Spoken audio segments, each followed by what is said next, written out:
왔습니다. 사무엘서의 앞부분의 시대적인 배경은 여러분 아시는 바와 같이 사사시대인데, 성경은 그 시대의 영적인 리더인 엘리 제사장이 하나님과 소통하지 못하고 하나님의 음성을 듣지 못하는 모습을 통해서 영적인 리더가 잠들어 있음을 우리에게 보여줍니다. 그리고 이와 동시에 엘리 제사장에게는 두 아들이 있었는데 이름이 홈니와 비느하스입니다. 이들 역시 제사장으로 섬기고 있습니다.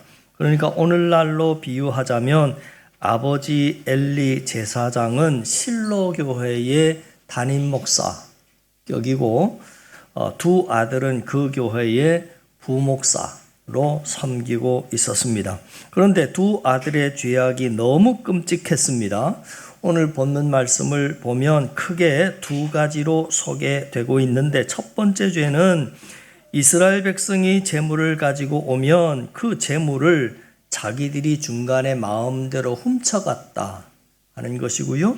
두 번째 죄는 당시 하나님의 전에서 수종 들고 있는 여인들이 있었는데 홈니와 비느하스가 교회에서 봉사하는 여인들과 동침했다 하는 점입니다.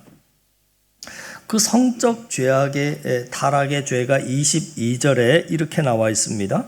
엘리가 매우 늙었더니 그의 아들들이 온 이스라엘에게 행한 모든 일과 회막문에서 수종드는 여인들과 동침하였음을 들었다, 이렇게 나와 있습니다. 그러니까 엘리의 두 아들의 죄는 크게 하나님의 재물을 자기 마음대로 훔치는 죄, 그리고 하나님의 전에서 수종 들고 있는 여인들과 동침했던 그런 죄악들이었습니다. 그런데 엘리의 아들이 이런 죄악, 큰 죄악을 거침없이 저질렀던 이유, 그 이유가 17절에 이렇게 밝히고 있습니다.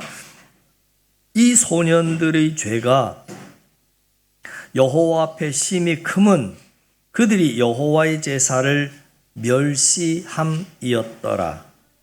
여기서 여호와의 제사를 멸시했다 하는 것은 오늘날로 말하면 하나님을 멸시했다는 겁니다.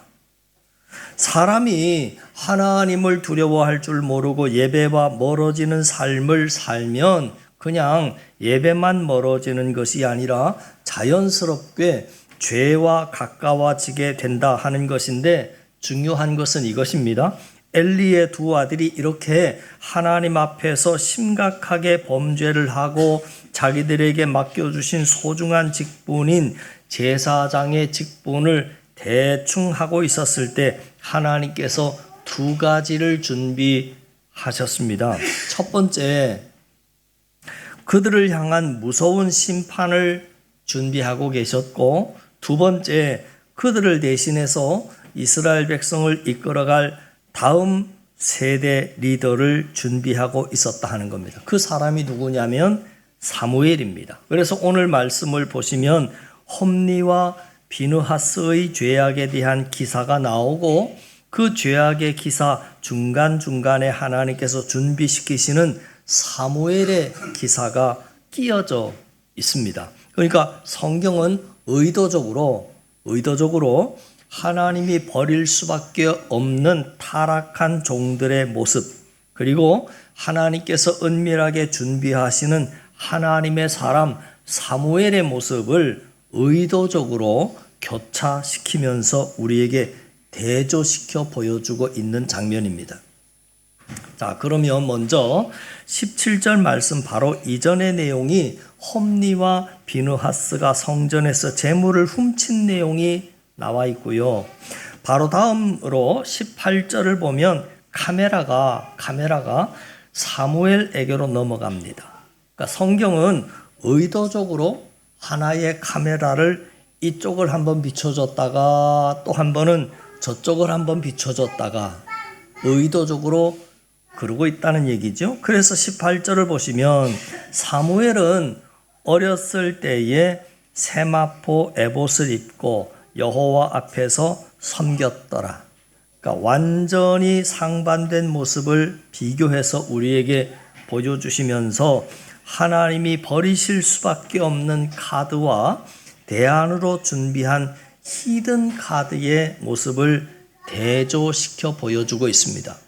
자, 홈리와 비누하스의 성적 타락의 기사가 어디에 나오냐면 22절부터 소개가 되는데, 그런데 그 성적 타락의 기사 직후에 사무엘의 또 상반된 모습을 대조시켜 보여주는데, 26절 말씀을 보시면 아이 사무엘이 점점 자라매 여호와와 사람들에게 은총을 더욱 받더라.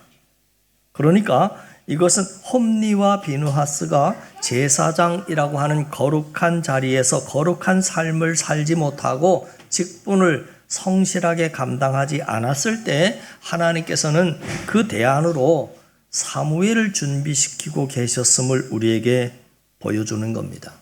자, 그렇다면 우리가 기억해야 할 것은 여러분이 서 있는 그 봉사와 사명의 자리, 그것은 분명 무거운 십자가이기도 하지만 동시에 기회의 자리입니다. 하나님이 먼저 기회를 주신 거지요.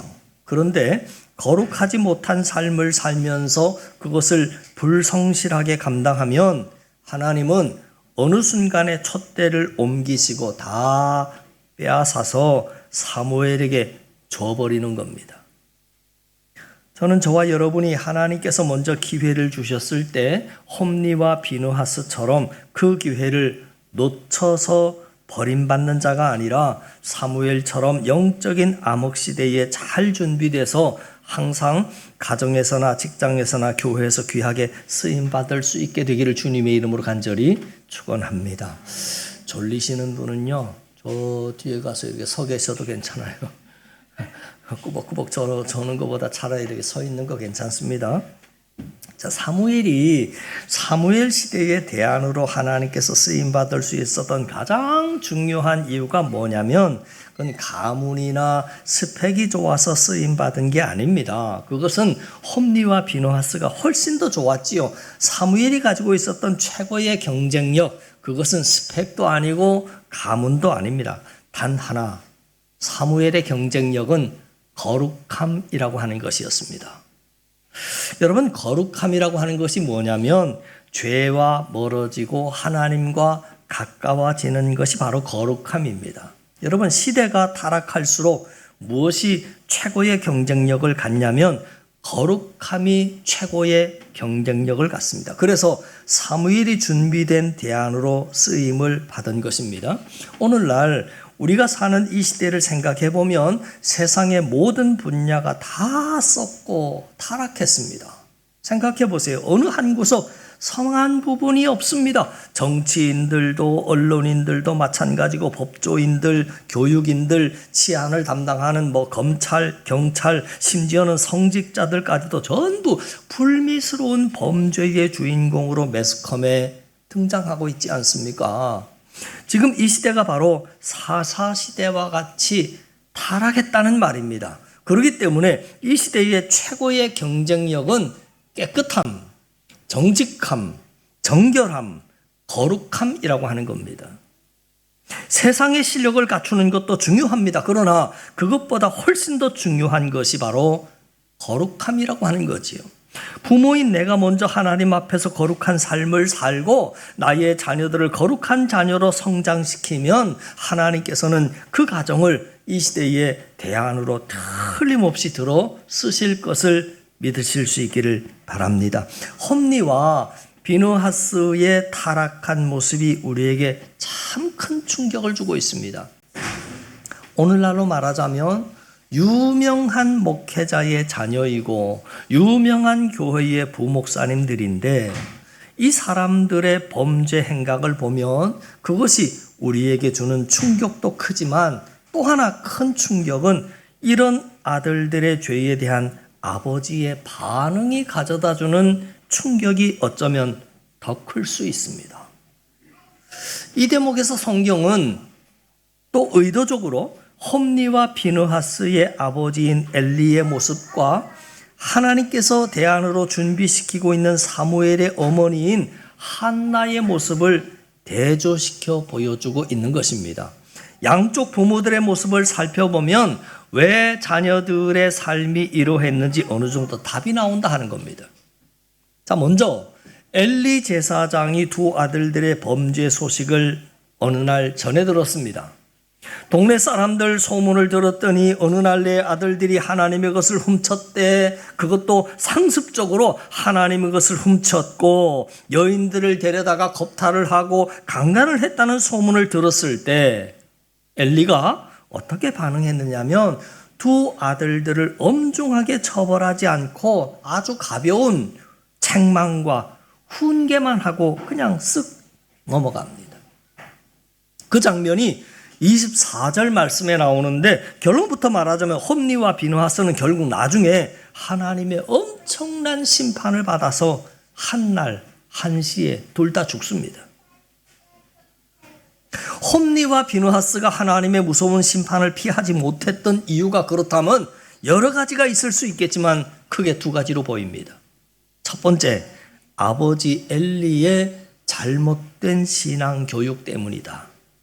두 번째, 강도가 약하기는 했지만 분명히 아버지가 조언을 해 주었음에도 불구하고 그 두 자녀에게는 그 아버지의 조언을 들을 수 있는 귀가 없었다 하는 겁니다. 잊지 마세요. 부모인 내가 자녀의 죄를 징계하지 않으면 하나님이 직접 치신다 하는 겁니다. 부모들이 자녀의 죄를 대충 넘어가지 않고 근실하게 징계해야 할 이유가 여기 있는 거죠. 내가 대충 넘어가고 매를 들어야 할 때 안 들으면 그때는 하나님이 직접 치신다 하는 겁니다. 그래서 성경은 자녀 교육을 언급할 때 항상 마땅히 행할 길을 아이에게 가르치라 그랬습니다. 내 자녀가 어렸을 때부터 예배를 멸시하지 않도록 하나님을 두려워할 줄 알도록 가르쳐야 하는데 엘리는 그렇게 하지 않았다 하는 겁니다. 사무엘상 3장 13절에 보니까 이렇게 나와 있습니다. 같이 읽어보십시다. 시작. 내가 그의 집을 영원토록 심판하겠다고 그에게 말한 것은 그가 아는 죄악 때문이니 이는 그가 자기의 아들들이 저주를 자청하되 금하지 아니하였음이니라. 왜 두 아들이 망했는가? 성경은 그 이유를 분명히 말하고 있는 겁니다. 그 두 아들들이 하나님 앞에 심각하게 범죄를 해서 저주를 자청했을 때 아버지인 엘리가 금하지 않았기 때문이다. 그렇게 나오는 거예요. 다시는 그 죄를 짓지 못하도록 확실하게 징계를 하고 분명한 조치가 있었어야 하는데 아버지는 때가 되면 철이 들겠지 그러면서 적당하게 넘어갔기 때문에 그런 일들이 벌어졌다라고 성경은 우리에게 분명히 고발하고 있는 내용입니다.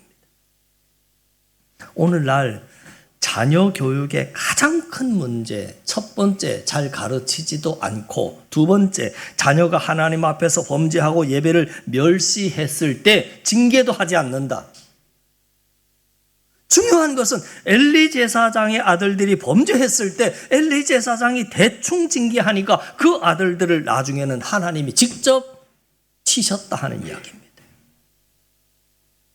저는 오늘 교육부 헌신 예배를 드리면서 자녀들의 학교 교육에만 신경 쓰지 마시고 어렸을 때부터 아이가 하나님을 인격적으로 깊이 만날 수 있도록 최선을 다해야 하는 역할이 부모의 역할입니다. 말씀을 가르치도록 범죄했을 때 때로는 징계하셔야 합니다. 하나님이 직접 매를 드실 필요가 없도록 부모가 그 역할을 먼저 해줘야 한다 하는 것입니다. 그래서 여러분의 자녀가 사무엘처럼 하나님의 기쁨이 되는 아이로 성장해 갈 수 있게 되기를 주님의 이름으로 간절히 축원합니다. 한 가지 더 살펴볼 내용은 먼저 엘리 대제사장의 잘못된 교육을 이제 살펴봤다면 이번에는 한나의 바른 교육의 모습도 살펴봐야 하겠지요. 신앙의 어머니 한나의 바른 교육 때문에 사무엘은 어렸을 때부터 암흑시대 속에서도 사무엘은 반듯하게 자랐다. 자, 그 타락한 사사시대라고 하는 환경 속에서도 사무엘이 바르게 성장할 수 있었던 가장 큰 이유가 뭔가라고 할 때 어머니 한나의 바른 신앙과 간절한 기도 때문이다. 성경은 분명히 밝히고 있습니다. 그리고 사무엘은 하나님께 서원해서 성전에 바친 자녀가 되었습니다. 그런데 여기서 주목해봐야 할 것은 사무엘을 낳자마자 바로 성전에 바친 것이 아니고 대략 한 3, 4년 정도 이렇게 데리고 키우지요. 그리고 어린이집에 들어갈 나이 때쯤 돼서 성전에 바치게 됩니다. 자, 그러면 성전에 바치는 그날까지 한나가 자기 품 안에 있는 한 3년, 4년 기간 동안에 머지않아 헤어질 그 아들을 위해서 날마다 간절히 기도로 키웠을 것은 우리가 보지 않아도 능히 짐작할 수 있는 대목이지요. 그리고 한나의 기도와 자녀 교육은 거기서 끝나지 않습니다. 3, 4년 품 안에 데리고 있을 때만 교육을 하고 그 뒤로는 교육이 없었던 것이 아닙니다.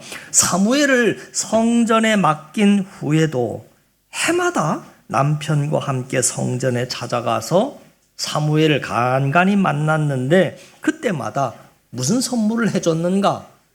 옷을 해줬다는 거죠.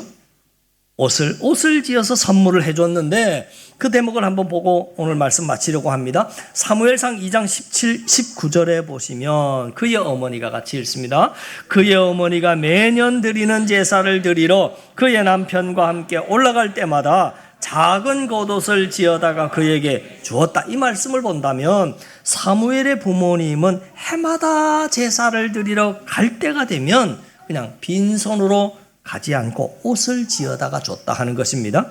그것을 사무엘이 입고 있었는데 그 옷이 뭐라고요? 세마포 에봇이라 이렇게 나왔습니다. 세마포 에봇이다.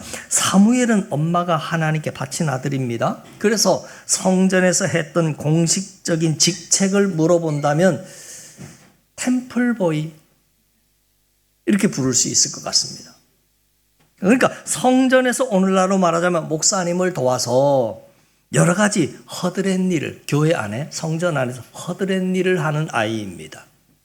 그러니까 사실 복장은 당시에 제사장들이 입었던 세마포 에봇을 템플보이가 굳이 입을 필요는 없습니다. 템플보이는 그냥 평상시 복장대로 대충 입어도 됩니다. 그런데 엄마가 일부러 제사장들이 당시에 입고 있었던 세마포 에봇을 지어다가 템플보이에다가 입혔다는 겁니다. 여기에는 여러분 중요한 메시지가 들어있고 교육 정신이 들어있습니다. 옷이 우리들의 삶에 가져다주는 의미가 얼마나 큰지 모릅니다. 저는 한국에서 일본으로 넘어오기 전까지 예비군 훈련 받았거든요. 이상하죠. 예비군 훈련만 받으면 예비군 복장만 딱 입으면 이게 직장인인지 공무원인지 목사인지 뭔지 모를 이상한 자세도 나오고 이상한 알 수 없는 예비군 복장만 입으면 아무 데서나 오줌 싸고 아무 데서나 드러눕고 그래요. 이상하게 복장이 그렇습니다. 그 옷만 입으면 그래요. 네. 이렇게 복장이 가져다 주는 것이 얼마나 큰지 몰라요. 옷이 우리들의 정체성과 행동을 규정짓기 때문에 그렇습니다. 옷이 참 중요하죠.